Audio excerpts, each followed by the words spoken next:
Hey guys, so I have gotten several requests to do a labor and delivery video. I kind of thought I did it already. In the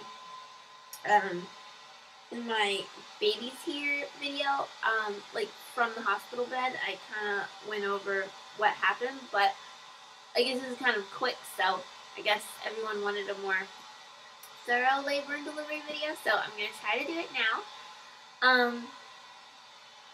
And sorry if you can hear like some weird shushing noise in the back. Ian's right here and he's fighting sleep hardcore. So I have his white noise sound on to help him go to sleep. So, okay. So on March 18th at about 8 a.m., I woke up because I was having contractions. But I was being lazy and I didn't get out of bed. I wanted to sleep more. But I also had to go to the bathroom and pee, so that wasn't helping the contractions. So at around 9 or 9:30 in the morning, I finally decided to get up to go pee. And when I stood up, I had one really bad contraction. So I went to the bathroom and I peed, and then when I stood up to go wipe, I noticed that my mucus plug had come out. And it was big and it had blood in it. It was definitely mucus plug. There's no doubt about what that was. I didn't feel it come out, but I did see it, and I took a picture. I'm not gonna show you guys. I'll spare you. It was disgusting. But that's just how I am. I'm so gross. I had to take a picture.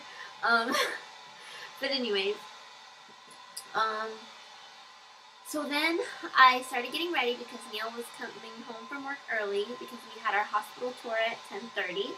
Yes, I know. 39 weeks pregnant is really late to be taking a hospital tour, but yeah, so we got there, and our friends Jessica and Bob were also pregnant. They were about 2 weeks. There was about 2 weeks between our pregnancies, so we went on our hospital tour together.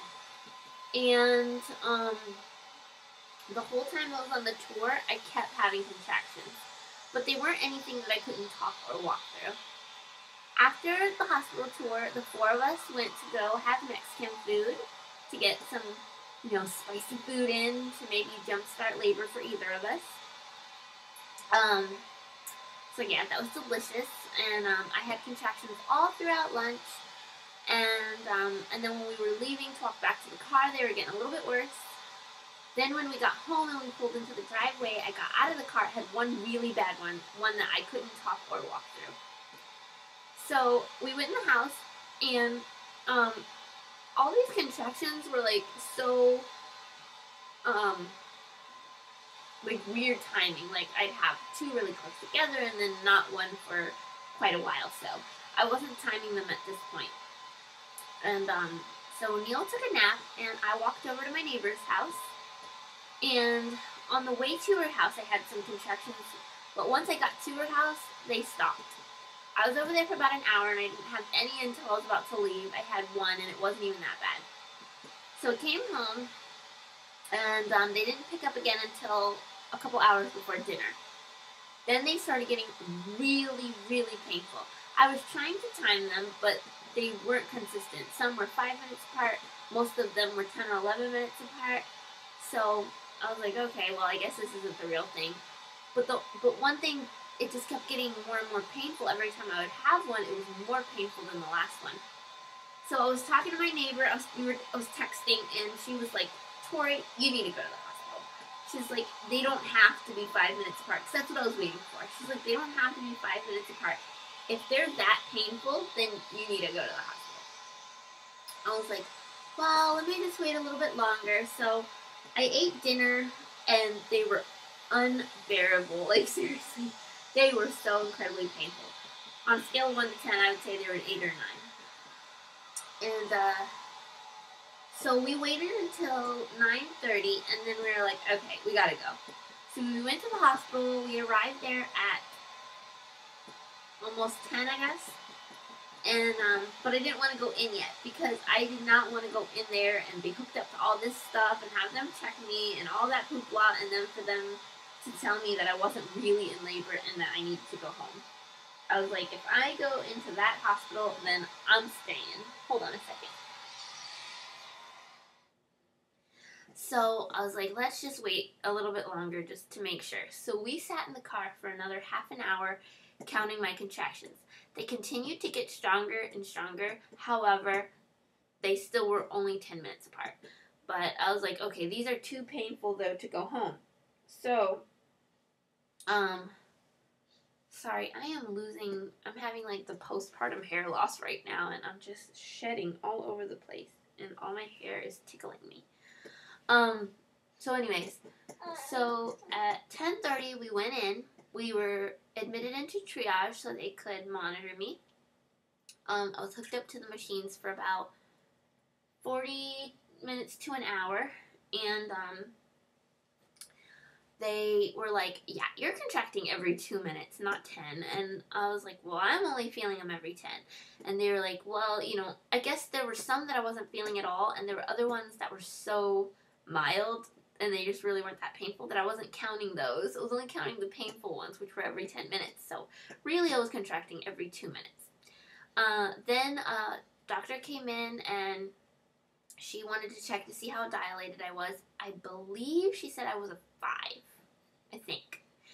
And then they had a student nurse come in, and it was this really big guy, and they were like, he needs to practice basically, so can he check you? And I was like, oh my gosh, because I am really sensitive down there, and I was in pain as it was, and I really didn't want him to, but I was like, whatever, okay, fine. So I let him, and he couldn't go in there. His fingers were too big, I guess, and he just couldn't get in there, and so so I wasn't a very good practice patient. Anyway, so they admitted me into labor and delivery, and the nurse came in to do my IV, and they were having a lot of trouble. Hi, pumpkin pie. They were having a lot of trouble getting the IV in because I have really small veins. So they did it like 10 times, and oh my gosh, both my arms were so completely bruised when I went home from the hospital. It looked like I was like a druggie shooting up. But anyways, hold on a second. So they finally got it in, and when they finally got it into my one vein, like seriously, blood shot across the room. No lie. There was blood all over the floor, all over the nurse's uniform. It was like pouring down my leg. Like seriously, they hit a gusher. Neil saw it and he was like, whoa. I wasn't watching because it was so painful at this point. They had stuck me so many times, I couldn't look. And anyways, they got the IV in. They asked me if I wanted an epidural, and I said, of course. So right away, they sent in the anesthesiologist, and I only felt the one prick when he was like making my back numb to put the epidural in. That's the only pain I felt, just that one prick. After that, I didn't even feel him putting the epidural in. All I felt was like his hand on my back. And it took him a while to put it in, but that's because he was being so careful, and he was stopping every time I was having a contraction.